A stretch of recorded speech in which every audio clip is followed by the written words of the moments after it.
I'm Helen from Aria Bridal. I've decided to make this really quick video just to show you basically how to measure yourself. There are types of measurements that I need from you when I'm making a dress. And basically you might not have ever heard of those terms before, you might not know exactly where they are on the body. Okay, so I thought I'd just start by showing you on the mannequin and a couple of things on myself where those measurements would be. So the first thing you need is a tape measure. You need to be working in centimetres as well, as it's far more accurate than using inches. So basically if we end up using inches, we might end up with a full an ill-fitting garment. Okay, so always use the centimetres. The first thing we're going to do is work out where your waist is. So this is always in the centre of the bodice, but it might be higher or lower than what you would naturally call your waist. Okay, so it's the narrowest part around your midriff, somewhere in between your rib cage and your hips. Okay, so that is your waist.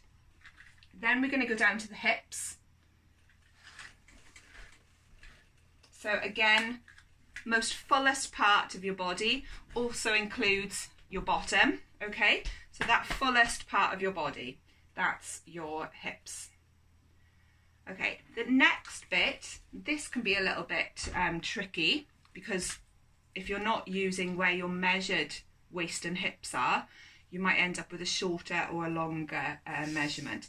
But your waist to hip measurement is basically from that narrowest part to the fullest part. Okay, so from here to about there, and this is showing about 20 centimetres, and that generally is what the measurement would be. Okay, I think there's something like a ½ centimetre difference between the sizes of 8 and 20. Okay, so if you're somewhere around the 20 centimetre mark, you're in the right track. If you've got anything shorter, then you might want to recheck that measurement. Okay, so the next measurement then would be your waist to the floor. Okay, this all depends on, you know, how long you want your dress. If you wanted it to be shorter, say to the knee, then you would measure to the knee. Okay, so if you're having a long dress, just do the waist to floor, and then it would be added later on if you wanted an extra length. All right.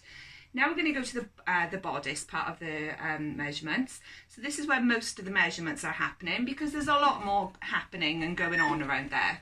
Okay, so you've got much more shapes and curves and that sort of thing that we need to tackle. So the first measurement for the bodice would be your bust. This, because it's the fullest part of your body, or traditionally would be. So there we go. So that's your bust measurement. Okay. The next measurement that we need is your chest measurement. So this isn't a circumference like the bust measurement, it's just going from one side to the other. Generally, I would say as a rule of thumb, you could look at where your clothes start on either side, okay? So from here to here, that's your chest. Similar measurement for the back is your back measurement, okay? So again, not a circumference, just going across here.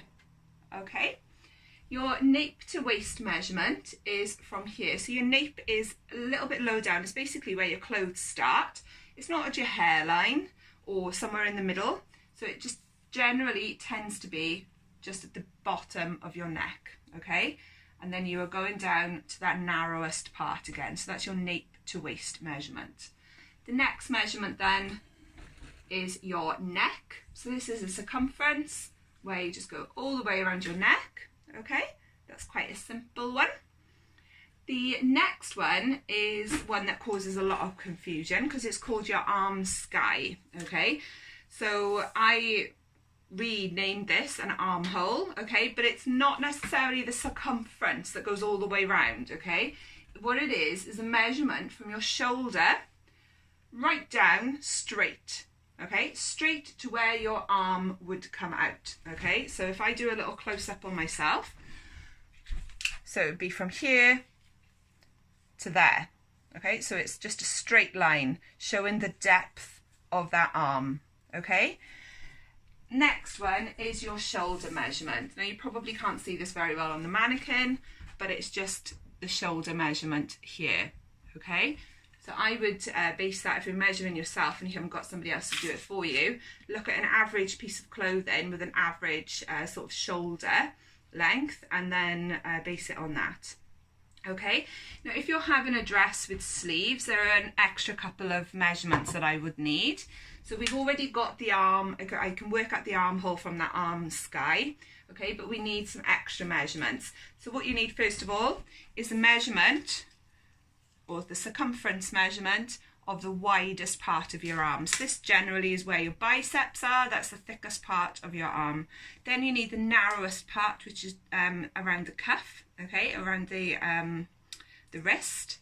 And then the next part would be your sleeve. So your sleeve length would be from where your clothes start, just here, okay, all the way to your cuff. All right.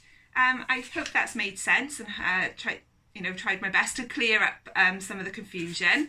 If there's any questions, please just let me know. Okay, thank you.